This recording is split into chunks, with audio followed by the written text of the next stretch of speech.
Welcome to my channel homespun thoughts by Pavani. So ఈరోజు recipe ఏంటి అంటే ఇది చాలా ఈజీ రెసిపీ అండి. మనం మధ్యాహ్నం తినగా అన్నం ఉండిపోతుంది కదా, చల్లగా అయిపోతే నైట్కి తినలేం కదా. సో ఇలా డిన్నర్లా ప్రిపేర్ చేసుకోండి. పునుగులు లేకపోతే స్నాక్స్లా అయినా తినేయొచ్చండి. చాలా బాగుంటాయి, గుల్లగా వస్తాయండి. ఇప్పుడు దీని ప్రిపరేషన్కి అయితే మనకు కావాల్సిన పదార్థాలు కూడా మనకి ఇంట్లో అన్నీ ఉండేవే అండి. చూడండి, స్క్రీన్పై రాశాను కదా, ఇవి రెడీగా ఉంచుకోవాలి. సో చూడండి, నాకైతే అన్నం ఉండిపోగా ఈ అన్నాన్ని నేను తీసుకున్నాను ఒక కప్తో. దీన్ని ఫస్ట్ మనం ఒక మిక్సీ జార్లో వేసేసుకోవాలి ఈ రైస్ మొత్తాన్ని. అందులో ఒక గ్లాస్ ఆఫ్ వాటర్ అంటే కొంచెం సరిపడా వేసుకొని ఫైన్ పేస్ట్లా చేసుకోవాలండి. ఇలా తయారు చేసుకున్నాక పక్కన పెట్టుకొని వేరే బౌల్లో కొంచెం వరిపిండి తీసుకోవాలి ఒక కప్తో.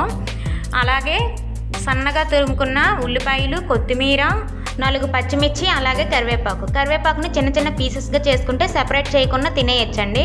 సో ఇవన్నీ ఆ పిండిలో వేసేసుకోండి. అలాగే 1 టేబుల్ స్పూన్ జీలకర్ర, అలాగే ముందుగా ప్రిపేర్ చేసుకున్నాం కదా ఆ అన్నం ముద్దనైతే అందులో వేసేసుకోవాలి. అందులోకి సరిపడా సాల్ట్ వేసుకోవాలి, 1 టేబుల్ స్పూన్ వరకు సరిపోతుంది. తర్వాత మొత్తం మిక్స్ చేసుకోవాలండి. ఒకవేళ పలుచగా అనిపిస్తే కొంచెం వరిపిండిని యాడ్ చేసుకోవచ్చు. ఇలా ఈ కన్సిస్టెన్సీలో మనకు పునుగు వచ్చే విధంగా కలుపుకొని మీరు 10 నిమిషాల పాటు సెపరేట్గా ఉంచుకోవాలి. సో ఇప్పుడు డీప్ ఫ్రైకి సరిపడా ఆయిల్ పెట్టుకొని మనకి ఆయిల్ హీట్ అయ్యాక ముందుగా ప్రిపేర్ చేసుకున్న ముద్దతో చిన్న చిన్నగా పునుగులు వేసుకోవాలండి. మీకు ఏ సైజులో కావాలంటే వేసుకోవచ్చు. చిన్నగా వేసుకుంటే మనకి వేగంగా ఫ్రై అవుతాయి అన్నమాట అవి. ఈ విధంగా ప్యాన్కి సరిపడినన్ని వేసుకొని గోల్డెన్ కలర్ వచ్చే వరకు మనం ఫ్రై చేసుకోవాలండి. మనకి చాలా బాగుంటాయండి ఇవి. మనకి అన్నం మిగిలిపోతే అది మళ్ళీ నైట్ టైం తినడానికి చాలామంది నచ్చరు కదా, అలాంటి వాళ్ళు ఇవి డిన్నర్గా ప్రిపేర్ చేసుకోవచ్చు, లేదా ఈవినింగ్ టైం స్నాక్స్లా అయినా ప్రిపేర్ చేసుకోవచ్చు.